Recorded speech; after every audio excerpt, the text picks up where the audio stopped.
Do I need both? Okay, right. Just take a moment to get organised.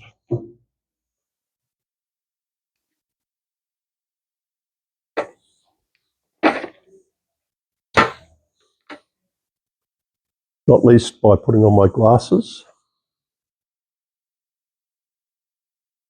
So, are we all set? Does it all sound good? Excellent. So, we're continuing our first preaching series of the year, the series entitled Each Preacher Gets to Talk About Anything That They Like. And today that means for me, I've decided to start not with a Bible passage, but with some pictures. And I'm going to get you to answer a couple of questions if you can. So let's have a look at the first picture. I wonder who can name the names of the people up on the screen there. That's the commissioner, the guy that is going on the other. That's good. So the one top right, his name is Jevon McSkimmings, police commissioner that's been in the news over the last year. The person on the left, Prince Al. Yes. Okay. And who is the third person? Does anyone know? That one's a bit trickier. Well done. Cricketer. His name is Lou Vincent, former New Zealand Test cricketer. So, well done. So the second question is, what is the common factor between these three people? Why did Peter choose to put these three photos up? And I don't expect you to answer that. That's like kind of guessing what's in my mind. So the answer is this expression, a fall from grace. I have been interested during the holidays in listening to what you get on the news at the end of every year, a week. The last week of the year is the news people telling you all the highlights of what's happened in the last year. So all of these three people were on TV in the last week. And for those of you who don't know the stories, Prince Andrew is the brother of Charles III, King of England, and he was a friend of Jeffrey Epstein, who was a convicted American sex trafficker. And there were allegations that the two of them had relationships together and that Epstein provided sexual services on behalf of Prince Andrew. Who knows what's true and what isn't, but that's the allegation. And because of that, Andrew has lost many of his royal titles and prerogatives over the last couple of years. The second one is the police commissioner. Jevon McSkimming is his name.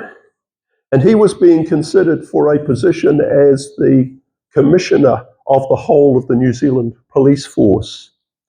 But that all fell over because of an affair that he'd had with a young policewoman, and also the fact that last year he was found guilty in the courts of having on his computer objectionable sexual materials. And so he's been dismissed from the police service. And the third one, Lou Vincent. If you know your cricket news, you'll know that Lou Vincent was a really good cricketer in the first decade of this century. There was a point at which he held the record for the highest score in a one-day international by any New Zealand cricketer ever. So a really good player. But there was a dark side, and in 2014, he was banned from all cricket after it was found that he had been taking match-fixing bribes. And the TV report last month that I saw was a follow-up. Where is Lou Vincent 10 years on? So in all three cases, these are significant public figures who have acted in a way that's caused public condemnation. And in each case, the reporter described their story as a fall from grace. And if I'd heard that phrase just once, I probably would have just gone in one ear and out the other, or I would have thought about it. But within 3 or 4 days, I heard this phrase over and over again, and it started to bug me. What does that say about the way in which society thinks about that word grace? That's the question I want you to think about tonight. If we say, for instance, that human failure is a fall from grace, then we're also saying something about the nature of grace itself. We're saying, for example, that grace is experienced when we do something right. But if we do something wrong, there is a falling away from grace. There is a separation from grace. In fact, one article about the police commissioner described him as a disgraced officer. That's prefix, disgraced. It means separated from. That's what the word means. If I'm dishonest, then I'm separate from the situation of being honest. If I dislike you, I'm in a place where I'm separated from the liking relationship, and so on. So what does that say to us about the way in which we think about grace?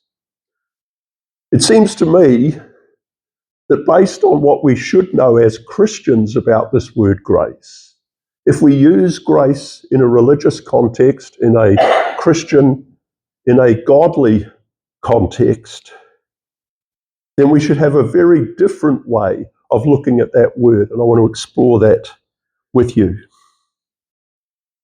Consider this picture. Circus act. Two artists performing on the trapeze. If you've ever been to the circus, we go to the circus for the hilarity of it with the clowns and the bumbling around that you get from clowns, but also we go to live on the edge of all these dangerous acts, which hopefully they'll go right, but maybe one part of us hopes they'll go wrong. That's the excitement of it all. Now, where is grace in this picture? Is grace found, for instance, in the daily training that the circus performers do? Is grace found in the perfection of their routine or the strength and fitness of their bodies? I want to suggest that none of that is grace. True grace, if we use this picture, is found in the net below them. Grace is not found when things go well.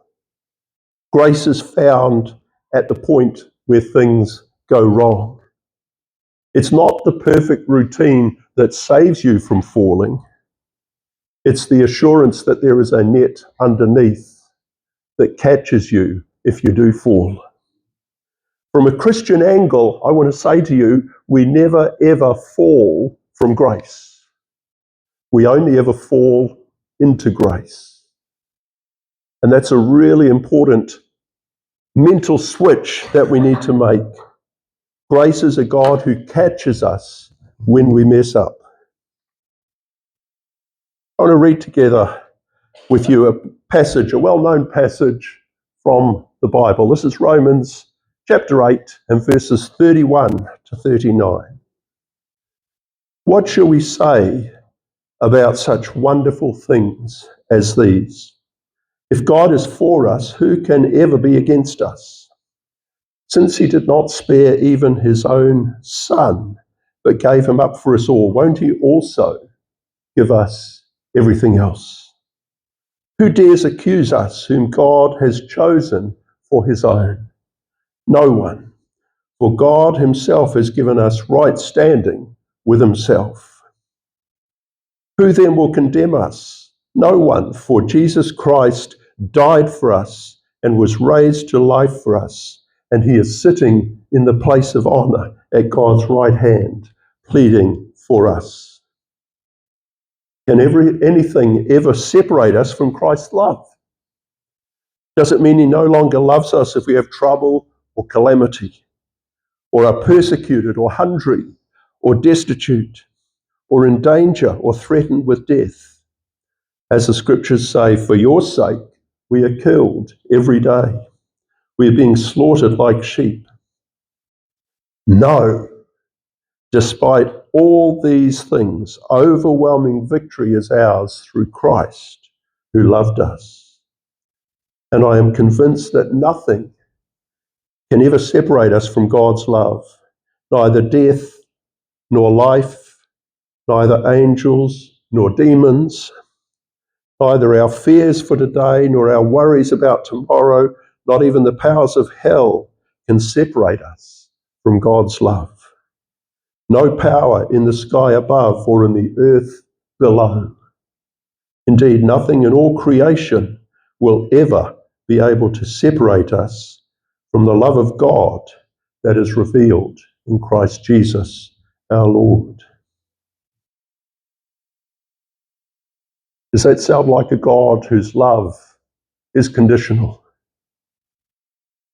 Does that sound like a God who would ever let us fall away from grace? Let me offer you another picture, seeing I'm in the mode for pictures tonight. A seesaw.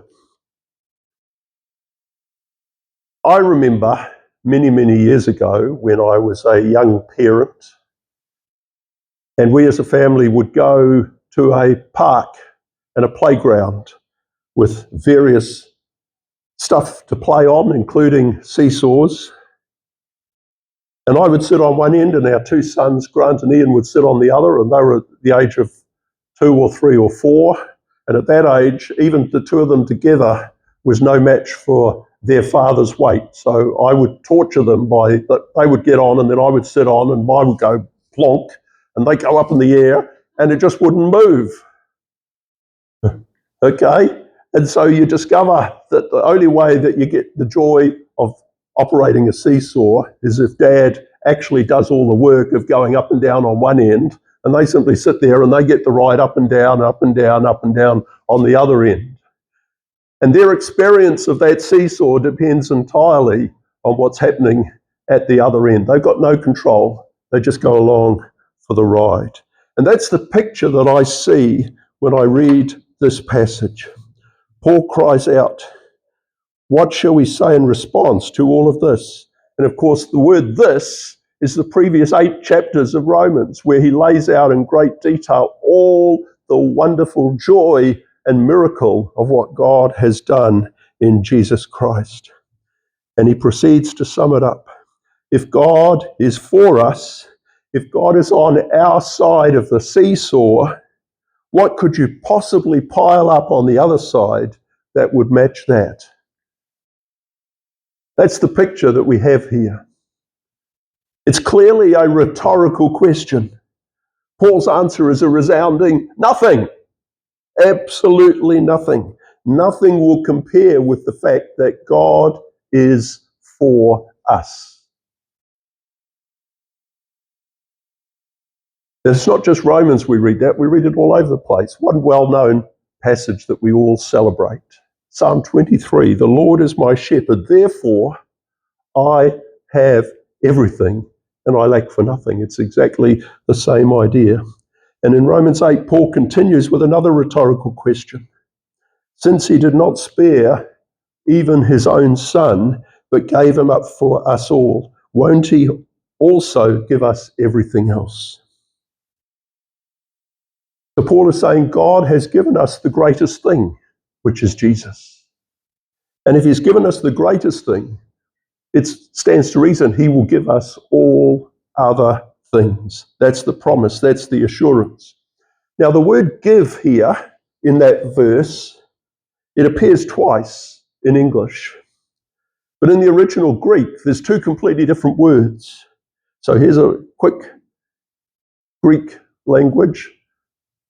So the gift of Jesus, Paul says, paradoken, which has a kind of a legal or formal flavour. It means, some of the traditional translation talks about God delivered up or handed over Jesus for us. It's talking about the big transfer, the big event in the life of Jesus, the saving act. But then the second word is up there, charisetai, which comes from the Greek word charis, which is the word for grace. So we get a translation here which talks about, will he not give us all everything else? The King James Version says, will he not freely give us everything else? The NIV says, will he not graciously give us everything else? It's gifts that are just pouring out of God, out of the abundance of the grace that he has for us. Those two things are going on together, hand in hand. And then Paul goes back to the human experiences that we have. And they're all listed there. They're all on the other side of the seesaw.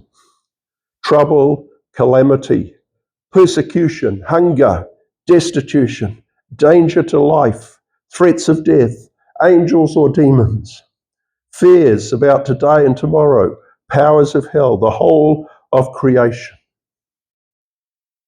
God on one side, all of creation, all of our life experiences, whether good or bad, on the other side.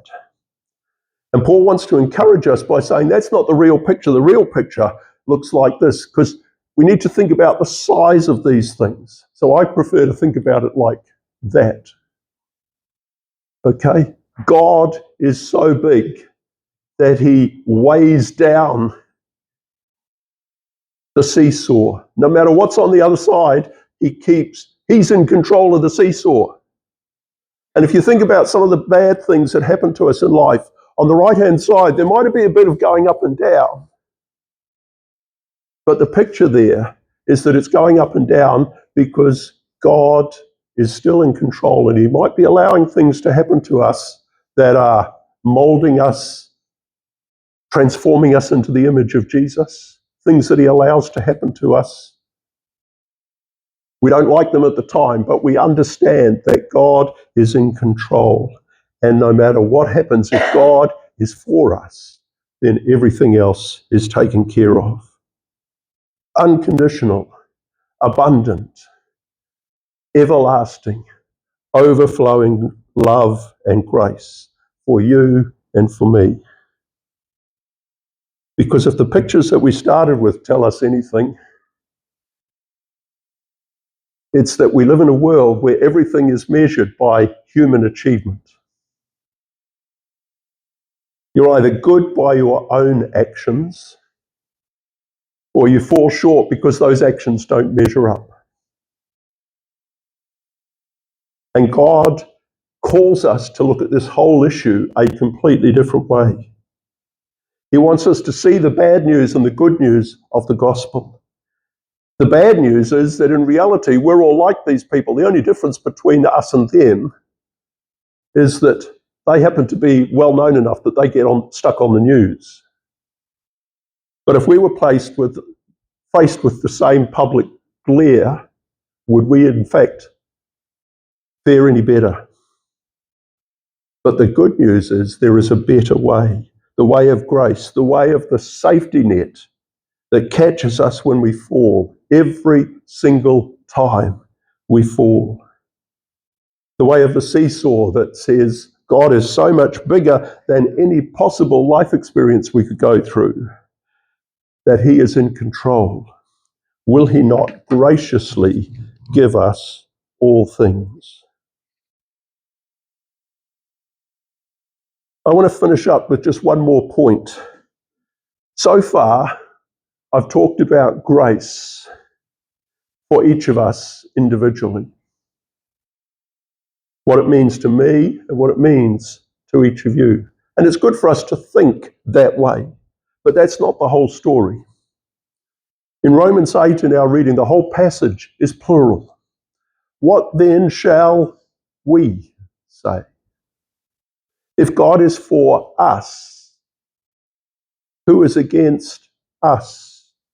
It's plural. And so there's a very real sense here that Paul in this passage is talking not just about each of us as individuals, but he's talking about God's grace towards the whole people of God. God's grace to all of us together. The church is one of the key signs of the grace of God. And we must understand this passage in its singular form, but also in its group form, how we experience grace together. I want to tell you a couple of short stories about the two of the characters that are up here. And that might get you start thinking about this group, this corporate, this church-wide element. The first one relates to Jevon McSkimming, the police commissioner. And this is from a report that was done last year that investigated the allegations made against him. And it says this: McSkimming was known to be a regular attender at X church in Wellington, where he lives. The church was named, but I'm choosing not to mention the particular name here tonight. In his disclosure to Costa, who at that stage was the senior police commissioner, McSkimming also revealed that he had told both his wife and his church about the affair, following emails sent by Miss Z to his wife's work. It is later noted that emails were also sent to McSkimming's church as early as 2018, containing allegations of inappropriate and illegal behaviour.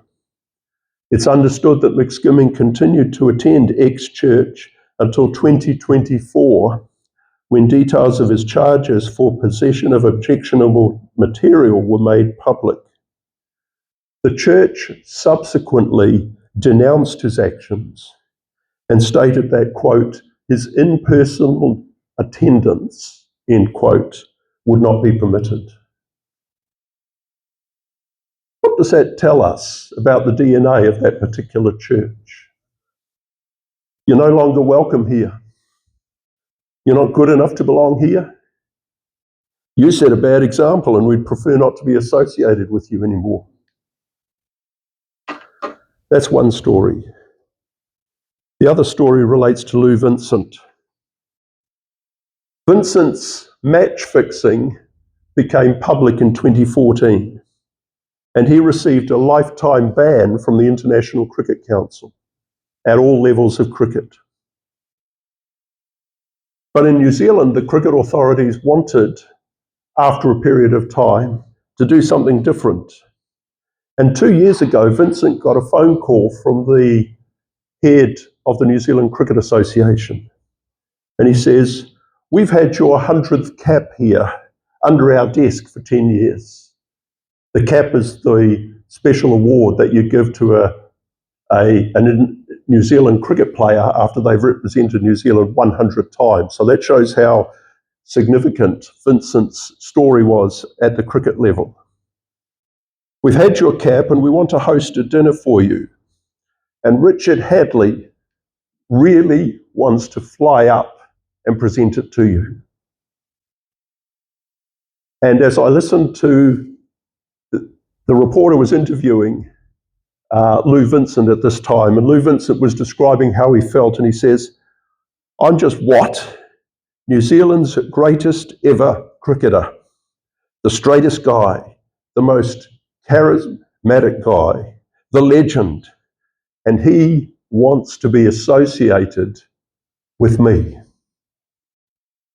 He wants to present the cap to me. And I'm thinking, I don't deserve that.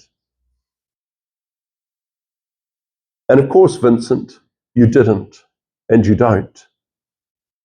But then, who does? And the story, once again, was never about what we deserved. The story has always been about the one who accepts us no matter what. Let's have a look at a discussion question for a few minutes, shall we? There's a cap being presented by Richard Hadley. Sir Richard, you're quite right.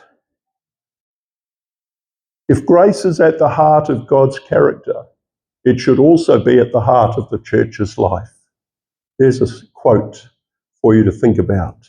And I've put in a couple of questions. What signs of grace do you see at Church at 126? And what might we do to strengthen this value further?